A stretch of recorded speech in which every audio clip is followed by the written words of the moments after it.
आप सबको गोपाल लाल जी का नमन। देखिए, एक मैं आपको पेड़ दिखाने ले जा रहा हूं आज। सिरस बोलते हैं इसको, शिरीष भी बोलते हैं, शिरीष भी बोलते हैं, और बहुत सारे इसके क्षेत्रीय भाषा में अलग अलग नाम हैं।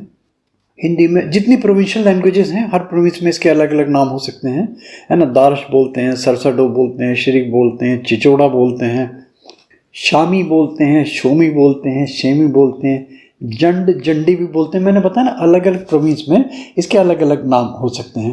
देखिए, इसका अगर बॉटनिकल नाम देखें, इसको बोलते हैं एल्बेजिया लबेक। ये तो इसका बॉटनिकल नाम, मगर इसकी पहचान में अगर देखेंगे तो ये लगभग 18-20 मीटर के लगभग इसकी हाइट होती है। ब्राउनिश इसकी स्टेम होती है, जो इसका तना होता है। लीव्स वगैरह देख के आप पहचान सकते हैं। सबसे इम्पॉर्टेंट चीज़ कि इसकी जितनी आयुर्वेद में वैल्यू है, उससे कहीं ज़्यादा इसके आध्यात्मिक वैल्यू है। यानी कि आस्था की पराकाष्ठा ये है कि इसको जल्दी हिंदू लोग काटते नहीं। जैसे पीपल और बरगद के पेड़ को जनरली हिंदू समाज में काटना शुभ नहीं माना जाता, इसी तरीके से सिरस के पेड़ को भी नहीं काटते बहुत सारे हिंदू लोग। ऐसी इसकी मान्यता, और यही आस्था ही बचाए रखे हुए है इस हरियाली को। अगर आस्था नहीं होती तो मैं समझता हूँ कि इनका कब का खात्मा हो गया होता, इस टाइप के जो रेयर पौधे हैं। और सबसे बड़ी चीज़ देखिए ये कि इसकी मेडिसिनल वैल्यू बहुत है। आयुर्वेद में सिरस के बारे में भरा पड़ा है। इसके मैं आपको गुण धर्म बता देता हूँ, और उसका कारण क्या है। अगर इसके आप केमिकल इंग्रेडिएंट्स देखते हैं, केमिकल कंस्टिट्यूएंट्स देखते हैं, तो बहुत सारी इसमें ऐसी चीज़ें हैं जो जिनकी मेडिसिन्स बनती हैं। जैसे टेनिन्स है इसमें, स्पोनिन्स है इसके अंदर, ग्लूकोज है, एल्बेजिनिक एसिड है, और भी इसके अंदर बहुत सारे कंस्टिट्यूएंट्स हैं। नाम लेके मैं समय वेस्ट नहीं करूँगा आपका, सिर्फ उद्देश्य है पेड़ दिखाने का। और इसका सबसे एक जो अच्छा पहलू, इसका हर चीज़, इसका पत्ता, इसका तना, इसके फूल, इसके फल के जो बीज आप देखेंगे, इसकी बीज की बड़ी इंपॉर्टेंस है। इसका तेल भी निकलता है। इनके घटकों का, जितने इसके 3-4 घटक हैं, इसका काढ़ा भी बना के पिया जाता है, और इसको जला के इसका पाउडर बना के या चूर्ण बना के भी सेवन किया जाता है। बहुत सारे रोगों में काम आता है, आप ताज्जुब करेंगे सुन के। गाउट्स में काम आता है, ऑस्टियोआर्थराइटिस में काम आता है, थ्रोट की प्रॉब्लम है, अस्थमा है, लिकोडर्मा है, ब्रोंकाइटिस है, डिजीनेस है, चक्कर जिसको आने लगते हैं, जॉन्डिस, लिवरिश प्रॉब्लम है, चेस्ट में कंजेशन है, वहाँ बड़ा अच्छा करता है, लेप्रोसी के लिए बड़ा अच्छा है। और यहाँ तक कहा गया है कि अगर 3 पौधों के, 3 वृक्षों की छाल की आप पाउडर बना लें, उसमें नीम का, उसमें जामुन का, और इसमें सिरस का, शिरीष का, इनकी पार्ट ले लें आप, छाल ले लें इसकी तने की, उसको सुखा के उसको पहले धो लें, गंदे हो तो उसको छान के, कूट के, पीस के उसका पाउडर बना के, आयुर्वेद में इनकी खुराक निश्चित होती हैं, उसके अनुरूप अगर लेते हैं तो कहते हैं कि पूरा कायाकल्प कर देता है। और शरीर का कोई भी रोग, यानी कि पैर के नाखून से लेकर सर के बाल तक 50 रोगों को ये ठीक करने में कारगर सिद्ध होता है। इतनी इसकी मेडिसिनल वैल्यू। अगर अलग अलग देखते हैं तो इसको, जैसे आप देखते होंगे सिस्ट हो जाती है किसी किसी की बॉडी में ना, एक बल्जिंग से, एक गांठ से बन जाती है, वहाँ पे बड़ा कारगर कर ये है इसकी उपाय। वेरिकोस वेन्स, जो पैरों में जो नसें सूज जाती हैं, वहाँ पे क्या करना है, इसके बीज का पाउडर बना लीजिए। बीज लिए थोड़े से, उसको पीस के उनका पाउडर बना लिया, पाउडर को घोल लिया पानी में, और उस पानी के घोल को आप लेप करें जो इफेक्टेड पोर्शन है, चाहे वेरिकोस वेन्स हैं, चाहे वो कहीं सिस्ट या गांठ कहीं पड़ गई हो। इसका बीज का जो चूर्ण बना के खाया जाता है, सेवन किया जाता है, पाउडर इसका, जो कफ प्रधान रोग हैं उनमें बड़ा कारगर सिद्ध होता है। इसकी मूल जड़ को अगर पीस के पाउडर बना लें, और उसको मंजन की तरह, जैसे मंजन करते हैं ना, तो मंजन को बहुत महीन पीस लें। पीसने के बाद में बिल्कुल पाउडर फॉर्म बना लें, बहुत बारीक कपड़ छन कर लें उसको। घिसना नहीं है, अगर घिसते हैं तो छिलने का डर है, क्योंकि इसमें ग्रेन्यूल्स, इसके जो कण हैं वो तो रह ही जाते हैं ना, चुभ भी सकते हैं, नुकसान भी कर सकते हैं। सावधानी से, मतलब हल्के हल्के करके, हल्के हाथ से, और उसका रस बनाएं, घोलें, उसको लार में उसको घुलाते रहें, है ना, उससे कुल्ला करें, और कुल्ला करके थूक दें उसको। तो जो दांतों के रोग, आपके पस फॉर्मेशन है, आपके खून आ रहा है, मसूड़े में आपकी सूजन हो रही है ना, तो ये मसूड़े पुष्ट होंगे आपके, तो दांत अपने आप मजबूत होने लगेंगे। इतना इसका असर दांतों के रोगों में। कुष्ठ रोग जो होते हैं, लेप्रोसी के जो वुंड्स होते हैं उस वुंड्स में छाल को पीस के उसका जो जो पेस्ट सरीका बना लिया, उसको हल्का हल्का सा थोड़ा सा गीला गीला करके, और जो उसके छाले हैं वहाँ पे उसका लेपन करने से कुष्ठ रोग में बड़ा आराम मिलता है। माइग्रेन है, अगर सर दर्द है, आधा सीसी दर्द है, तो इसकी जड़ का पीस के और इसकी फली का इसका रस निकाल लिया, और निकालने के बाद में नाक में नासिका छिद्रों में 1-2 ड्रॉप रात में डाला और सो गए। मिरेक्युलसली कहते हैं कि इससे माइग्रेन का और सर दर्द बड़ी जल्दी ठीक हो जाता है। जो नेत्र संबंधी रोग हैं, नेत्र संबंधी रोगों में इसका बड़ा अच्छा तरीका बताया गया। एक तो तरीका बिल्कुल रॉ तरीका कि इसके पत्ते के जो इसके कोपल भाग हैं वो उसका रस निकाल लिया और उस रस को शहद में मिला लिया। शहद शुद्ध होना चाहिए, ये ख़ास बात है, और रात में सोते समय 1-1 ड्रॉप आँख में आपने डाल ली। आँखों के रोगों के लिए बड़ा अच्छा है। और इसका पत्तों का उसको धो के साफ करके उनका रस निकाल लें, उस यत्न से उसका रस निकल जाएगा। उस रस में रुई ले लें, साफ सी रुई ले लें, बिल्कुल जो कॉटन बड आती है, मेडिकेटेड कॉटन बड्स आती हैं, उसकी बत्ती बना के इसमें सान लें अच्छे तरीके से इस रस में, और इस बत्ती को चमेली के तेल में जलाएं और इसके ऊपर एक तेल का दीपक जल गया, इसके ऊपर एक और दीपक रख दें, तो जो दीपक की जो लौ से जो कालिक बनती है वो काजल बन जाएगा। वो काजल अगर लगाते हैं, ये काजल नेत्र ज्योति के लिए बड़ा अच्छा बताया गया है, आंखों की ज्योति में बड़ा अच्छा काम करता है ये। इसी तरीके से कान का कोई भी रोग है आपका, है ना, कान में दर्द हो रहा है, कान में फुंसी हो गई, कान में पस फॉर्मेशन है अगर, तब इसका सिरस के पत्ते ले लिए, पत्तों को पीस के उसका रस निकाल लिया और कान में 1-2 ड्रॉप टपका दिया आपने, आप देखेंगे 2-3-4 दिन में कहते हैं इससे बड़ा आराम मिलने लगता है। अगर खांसी है, कॉफिंग कैसी जो होता है ना, कुकर खांसी की, ड्राई खांसी है या वेट खांसी है, कफ के साथ आ रही है, खांसी में बड़ा अच्छा इसके आराम मिलता है। पत्ते ले लिए, पत्तों को घी में भून लिया, थोड़ा सा साफ कर लिए पत्ते, घी में भून लिया और वो पत्ते खाइए, खांसी में बड़ा आराम मिलता है इससे।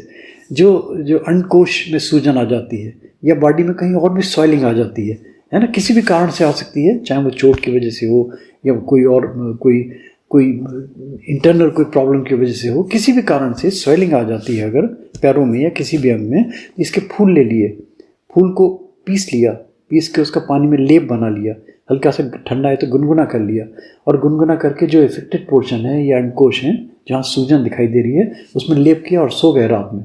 मॉर्निंग में उठे, नहा धो के तैयार हुई, आपको लगेगा बड़ा रिलीफ, पेन सबसाइड कर देता है। स्किन के लिए बड़ा अच्छा है। इसके सिरस का तेल भी निकलता है, इसके बीज का भी तेल निकलता है। ये स्किन पे जो इफेक्टेड पोर्शन है ना, जो चर्म रोग संबंधी कुछ भी रोग है अगर, वहाँ पे अगर इसका तेल लगाते हैं, या इसकी छाल ले ली, वृक्ष की छाल को घिस लिया पानी में, जो उसका जो रस पानी का निकलेगा, उस पानी को जो इफेक्टेड पोर्शन है वहाँ लगाएं तो इसका बड़ा आराम मिलता है।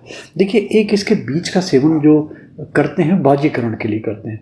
मैं बाजीकरण को मैं जनरली प्रमोट नहीं करता, ये कहूँगा कि वीर पुष्ट होता है इससे।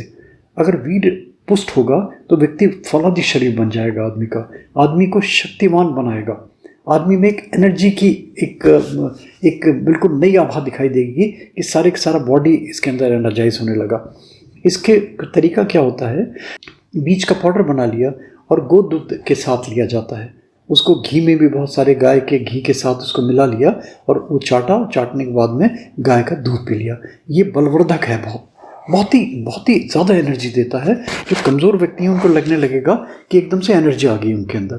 कहीं देखिए वुंड्स हो जाते हैं बॉडी में, है ना, कोई चोट लग गई, कोई पेट लग गई, तो उसको क्या किया कि पत्ते लिए, इसके फूल लिए और जल में उसको घोल के उसका लेप सा बना लिया, पेस्ट टाइप का बना लिया, और जो कटा हुआ है या जो चोट लगा हुआ है, जो घाव है जहाँ पे, वहाँ पे उसको भर दिया, रख दिया उसके ऊपर, और रखने के बाद में आपने सो गए रात में, मॉर्निंग में उठे आपने धो दिया ताज़े उससे, आप देखेंगे वुंड हीलर का बड़ा अच्छा काम करता है, बहुत जल्दी ये हील अप हो जाएगा वुंड आपका। अगर जो यूरिनरी ट्रैक प्रॉब्लम्स हैं, विशेष रूप से जो रुक के पेशाब आता है, ये पेशाब में करते हैं तो बहुत ज़्यादा एक बर्निंग सेंसेशन, जलन सी होने लगती है ना, वहाँ बड़ा अच्छा काम करता है।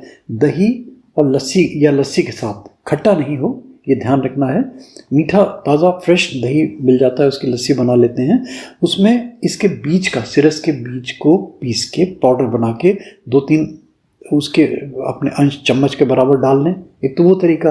और अगर सिरस के बीज का तेल बना लेते हैं, तेल मिल जाता है, तेल की 2-3-4 बूंद आप इस दही में, लस्सी में बना के पीते हैं, मूत्र विकार संबंधी बड़ा अच्छा है ये। आप देखेंगे कि जो इस टाइप की प्रॉब्लम्स हैं, जो यूरिनरी ट्रैक्ट्स की है, जो यूरिनरी प्रॉब्लम्स आती हैं कहीं ना कहीं, वहाँ पे बड़ा अच्छा आपको रिलीफ मिलेगा। पत्तों को घोट के, अगर मान लीजिए इसके पत्ते हैं, साफ कर लिया, उनको घोट के पीस के पाउडर बना लिया, मिश्री के साथ उसको ले लेते हैं, तो भी पेशाब की जलन में, पेशाब के जो मूत्र संबंधी रोग हैं वहाँ बड़ा अच्छा काम करता है ये। लूज मोशंस में भी ये बड़ा अच्छा काम करता है। चूर्ण बना लिया इसके बीज का, बीज ले लिए, बीज का चूर्ण बना लिया और दिन में 2 या 3 बार चूर्ण खाया, फंकी मारी, ऊपर से पानी पी लिया। पाइल्स हो जाती हैं, जो बवासीर की प्रॉब्लम है, मस्से हो जाते हैं, उन मस्सों में बीज को घिस के उनका पाउडर बना के, पाउडर बनाया, फिर उनको पानी में घोल लिया या उनको पीस लिया पानी में, एक पेस्ट सरीका बन जाएगा। इसका लेपन अगर करते हैं इसके पाइल्स के मस्सों में, बड़ा आराम मिलता है। बीज का तेल अगर निकाल लेते हैं, बीज का तेल भी बड़ा लाभदायक सिद्ध होता है। इनके पंचांग को लेके, सारा इसका अंश लेके उसका काढ़ा बना लेते हैं। अगर काढ़ा बना लेते हैं और काढ़ा बना के पीते हैं तो पूरे बॉडी की जितनी है ना, पूरे बॉडी के जितने टॉक्सिक्स हैं वो सारे के सारे निकाल देता है ये।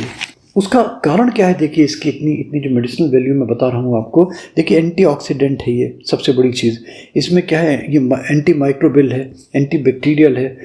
बैक्टीरिया का या वायरल इन्फेक्शन नहीं होता अगर इसका प्रॉपर्ली सेवन करता है कोई। मगर देखिए, ये नहीं कि हर चीज़ में लाभ ही लाभ दिखाए जा रहे हैं कि मैं इतने सारे बताया जा रहा हूँ आपको, आप सोचें कि इसमें लाभ ही लाभ है, ऐसा नहीं है।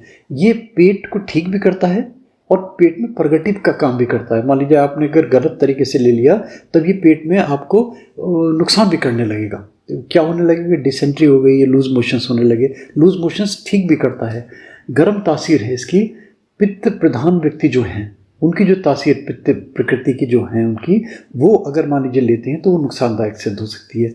विशेष रूप से वो महिलाएं या लड़कियां जो फैमिली वे में हैं, प्रेग्नेंट लेडीज़ के लिए नुकसानदायक हो सकता है। अगर कॉन्स्टिपेशन है तो भी नुकसानदायक सिद्ध हो सकता है। मैंने बताया ना कि देखिए, इस तरीके से बालों में, जैसे लोग बाग कहते हैं कि इसका पेस्ट बना के अगर बालों में करें तो बाल उगाते हैं या डंडक खत्म हो जाती है, मगर बालों के लिए बहुत हानिकारक है। इसमें भी बड़ी सावधानी बरतनी है। और सबसे बड़ी इसके सिम्टम्स जो दिखाई देते हैं, अगर मान लीजिए ये आपने लिया, कहीं सुन के या पढ़ के देख के आपने लेना शुरू कर दिया, वोमिटिंग होने लगेगी, गैस्ट्रिक प्रॉब्लम्स होने लगेंगी, बर्निंग सेंसेशन होने लगेगा, कॉन्स्टिपेशन हो जाएगा सबसे बड़ी चीज़। तो इसलिए हम कभी भी इन चीज़ों को कंसल्टेशन के दृष्टिकोण से नहीं देते, कभी किसी को प्रेस्क्राइब नहीं करते। ये जो देने का उद्देश्य होता है केवल एंटरटेनमेंट के लिए और केवल मोटिवेट करने के लिए, केवल अवेयरनेस के लिए। क्योंकि ये जो सब चीज़ें जो होती हैं ना, आप अपने वैद्यक से, अपने जो फिजिशियन है पर्सनल, या आपके जो हेल्थ मैनेजमेंट के जो एक्सपर्ट्स हैं, उनसे एडवाइस लेके तभी करें, है ना। अपने आप, अपना सेल्फ, अपना डॉक्टर बनना, ये हमेशा इंजूरियस होता है। इस चीज़ को ध्यान रखिएगा, क्योंकि ये बॉडी के एनाटॉमी के अकॉर्डिंगली, आदमी का कैसा शरीर है, आदमी का कैसा वेट है, आदमी की कितनी आयु है, उसके अनुसार फिर अलग अलग उसके डोजेस होती हैं।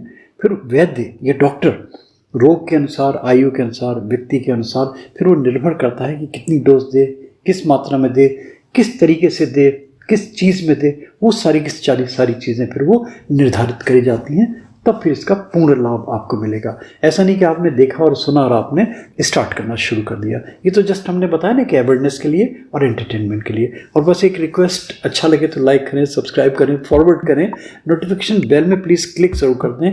इस टाइप के आपके बहुत सी हर्ब्स हैं, शर्ब्स हैं, प्लांट्स हैं, आपके क्रीपर्स हैं, इस टाइप के बहुत सारे मैं वीडियोज़ छाँट के देता रहता हूँ उनके गुण धर्म के बारे में।